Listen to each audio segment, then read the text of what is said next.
There is a museum on Elmwood Avenue in Buffalo, New York, that most visitors pass through in under 2 hours. It is called the Pierce Arrow Museum. It contains 11 automobiles. Some of them are among the most precisely engineered vehicles ever manufactured on American soil.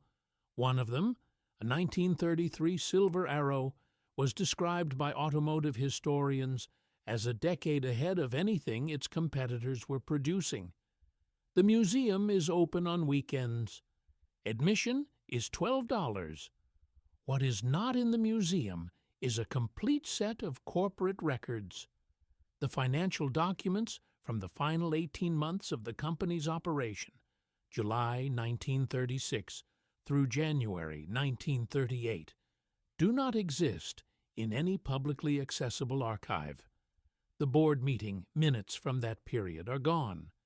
The production cost records for the Silver Arrow are held at the museum, but are, as of 2019, not available to researchers. The receiver's report filed with the New York State Supreme Court in 1938, the single document that would explain every decision made during the liquidation, is listed in the courthouse index as misplaced during a 1960s renovation.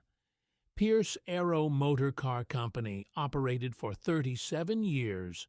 It built vehicles for every United States president from Woodrow Wilson through Franklin Roosevelt. It held active contracts with the United States Army.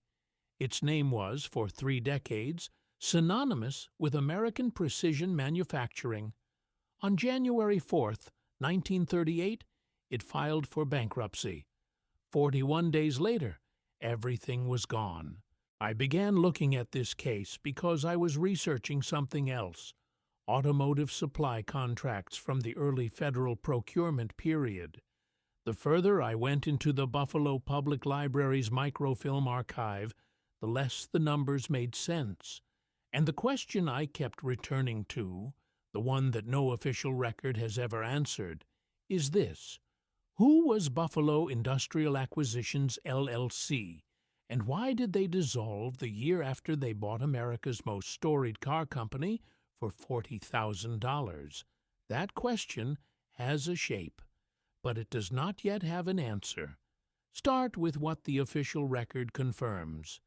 In 1938, the assessed value of the Pierce Arrow factory building alone, the physical structure, not the equipment inside it, not the brand, not the patents, was $2.1 million. This figure comes from Erie County property tax records, which are publicly available. On February 14, 1938, the entire company sold at auction for $40,000. Not the building, everything. Factory, machinery, tooling, patents, the brand name, the engineering specifications, the supplier relationships, 37 years of accumulated manufacturing knowledge, $40,000. 3 bidders were pre-registered. There is no record of competitive bidding. There is no record of any attempt by the court-appointed receivers to solicit additional buyers from outside the region. The receivers reported to the court that there was no interest from industry. That report is the document now listed as misplaced. The official explanation for the collapse is the Great Depression and the contraction of the luxury automobile market. In 1938, Cadillac was operating, Lincoln was operating, Packard was operating. All 3 were selling luxury vehicles to the same depression, in the same country, to the same diminished pool of wealthy buyers. Pierce Arrow was the only American luxury mark of its tier that did not survive the 1930s. Now consider what happened to the brand name 12 months after the auction. In 1939, a cigarette manufacturing company purchased the name Pierce Arrow. The name alone, no factory, no equipment, no tooling, no patents, for $250,000. The brand that sold with everything attached for $40,000 in February 1938 sold for $250,000 in 1939 as an empty word. No official accounting has ever explained this gap. And there is a second number that has also never been explained, one involving a loan, a bankruptcy, and a timeline so compressed that a Securities and Exchange Commission examiner flagged it in a 1934 filing. The last documented normal moment in Pierce Arrow's operational history appears in the Buffalo Courier-Express on October 14, 1937. A company spokesman confirmed that new model orders are expected and production planning is underway for the 1939 line. Production planning, October 1937. 11 weeks later, on December 3, 1937, the same newspaper ran a different story. George Henshaw had worked as an engineer at Pierce Arrow. He was not an executive. He was the kind of man who built things, who understood tolerances and patterns, and the physical language of precision manufacturing. In December 1937, he gave an interview to the Courier-Express. He said this: "We were told in October that orders were coming. By December we were told to stop all prototype work. Nobody explained why. The patterns for next year's models were destroyed. I saw them burned in the yard." He saw them burned in the yard. Between October 14 and December 30, 49 days, a company that was planning its 1939 production line destroyed the physical patterns for that line. The tooling, the templates, the objects that would have allowed someone else to continue manufacturing. No board meeting minutes from that period exist in any archive. And Henshaw was not the only person inside the system who saw something that did not match the official story. George Henshaw's account is preserved on microfilm at the Buffalo Public Library, December 3, 1937, page 8 of the Buffalo Courier-Express. He was never interviewed again on the subject. No investigative body ever took his statement formally. The microfilm has been available since 1937. No follow-up reporting occurred. Thomas Carney was a Pierce Arrow dealership owner in Chicago. In 1940, he filed an affidavit in Cook County Court, case number 40 CV 1082, as part of a civil claim related to the liquidation. In it, he stated the following: "I had 14 confirmed orders in hand when they closed. Customers with deposits. No one from the company ever contacted us about the liquidation. We found out from a newspaper. 14 confirmed orders. Customers who had already paid deposits. A dealership owner who learned his entire business had been dissolved by reading a newspaper. The court record is publicly available in the Cook County archives. No subsequent proceedings resulted from his affidavit. No one from the receivership ever responded to his account on record. 2 witnesses, 2 different positions inside the system, neither subpoenaed, neither followed up, both pointing to the same conclusion, that the closure of Pierce Arrow did not feel, from the inside, like a company running out of money. It felt like a decision that had already been made. And there was a third witness, one from a different world entirely, whose account raises a question the other 2 cannot answer. Consider what was happening in the American automotive industry in 1937 and 1938. General Motors was expanding its luxury division. Ford had relaunched Lincoln with significant capital investment. Chrysler was developing what would become its Imperial line. All 3 of the companies that would come to dominate American automobile manufacturing for the next 4 decades were, in this precise window, moving aggressively into the luxury segment that Pierce Arrow had occupied for 30 years. The contraction of one and the expansion of the others happened in the same calendar year. Now consider the Studebaker transaction. In 1928, Studebaker acquired Pierce Arrow for $8 million. The exact financial terms of that merger have never been made fully public. The Indiana State Archives holds a partial copy of the merger contract. The pages containing the financial terms, the structure of the deal, the obligations, the conditions, are logged as removed for preservation in 1967. Nearly 40 years after the transaction, no retrieval record exists. The pages have not been returned. In 1933, Pierce Arrow's management team purchased the company back from Studebaker for $1 million. Studebaker provided financing, a loan of $1.2 million. 6 months after extending that loan, Studebaker filed for bankruptcy. The loan was never repaid. An SEC examiner reviewing Studebaker's 1934 filings noted the timing as anomalous. The notation is in the public record. No further investigation occurred. Colonel Raymond Pierce, retired, United States Army Motor Pool Command, published a memoir in 1952 titled Wheels of the Army, held at the Library of Congress. He was writing about military logistics. In 3 paragraphs, he described what happened when Pierce Arrow closed. He wrote, "Pierce Arrow vehicles had specifications built to our requirements. When the company closed, those specifications and the men who built to them simply vanished. No debriefing, no transfer of knowledge. Unusual for a contractor of that stature. He offered no theory. He recorded it because it had not been explained. A military contractor of that scale, one supplying vehicles built to Army specifications, would ordinarily undergo a formal knowledge transfer when its operations ceased. No record of such a transfer exists in any publicly available military procurement archive. And then there are the letters. In 1937, while Henshaw was watching patterns burn in the yard, while Kearney was sitting on 14 confirmed orders, 2 European automotive groups submitted written inquiries about acquiring Pierce Arrow as a going concern. Not the assets, the company. These are referenced by name in the minutes of the Buffalo Common Council, a public document available in the city archive. The council minutes record that the letters existed, that they were received, and that they were to be forwarded to the relevant parties. A Freedom of Information request filed in 2003 asked for the original letters.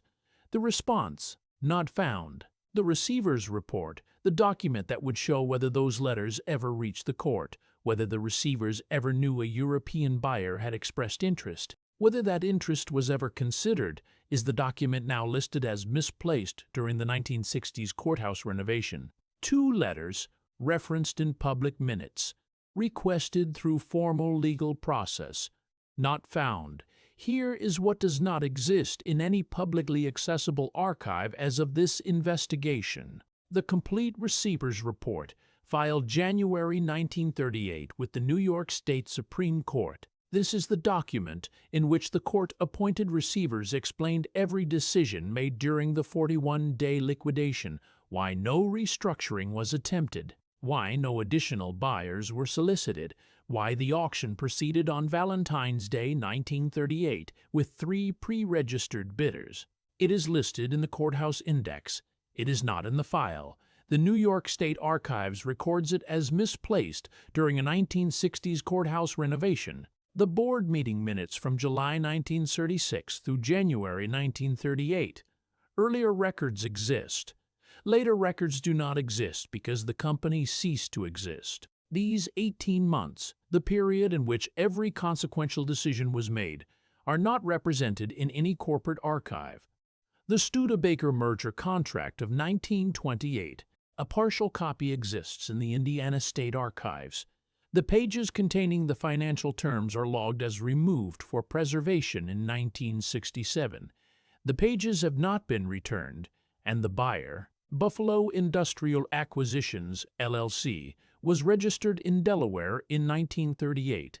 It purchased the entirety of Pierce Arrow Motor Car Company for $40,000 on February 14, 1938. In 1939, it dissolved. Delaware corporate records from that era do not name principals for dissolved entities of that period. No individual's name is attached to the purchase in any public record. The receiver's report that would tell us whether the European buyer inquiries were suppressed is the same document that is missing. The absence is not an accident of time. It is a specific document in a specific courthouse index logged as present and then lost during a specific renovation.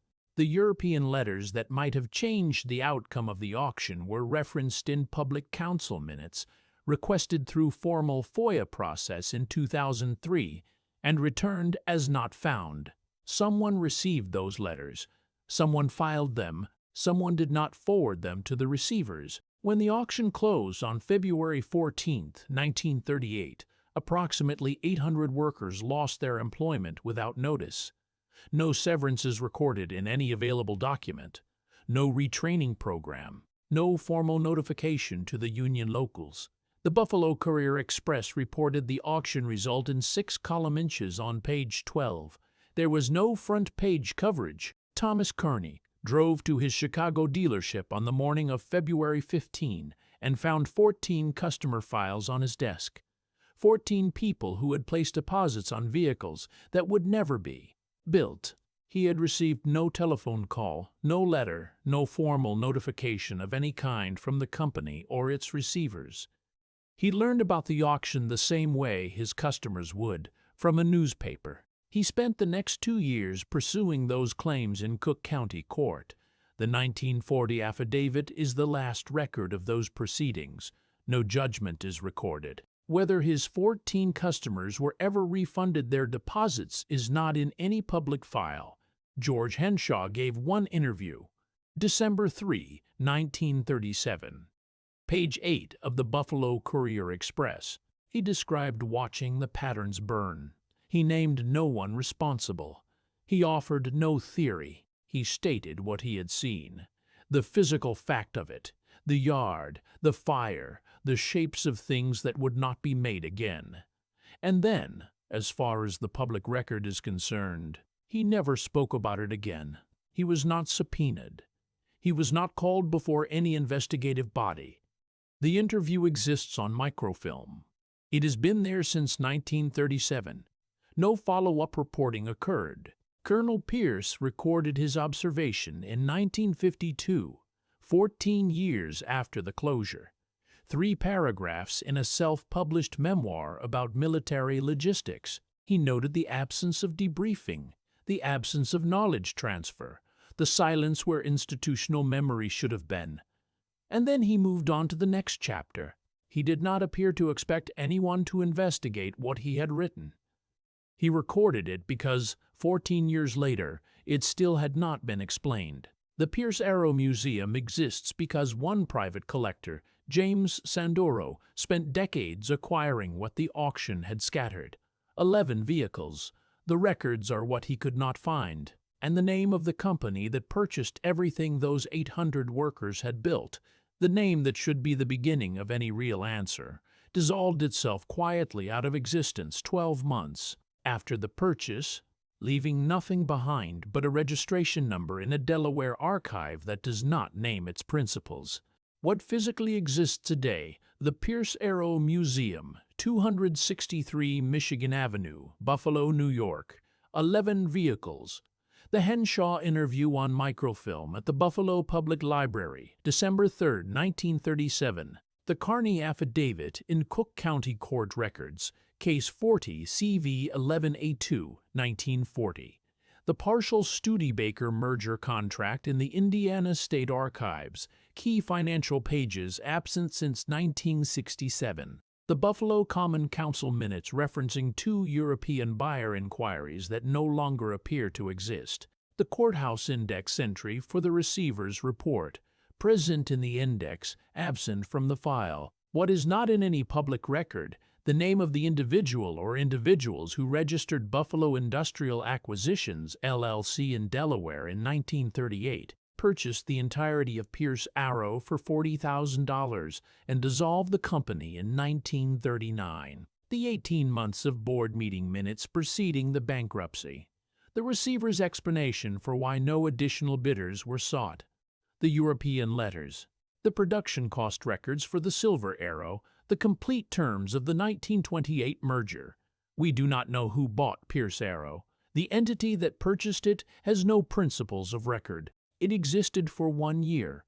It has left no traceable heir, no successor company, no named individual who ever claimed responsibility for the transaction. The $40,000 purchase of America's most storied automotive brand was made by a name, and the name dissolved.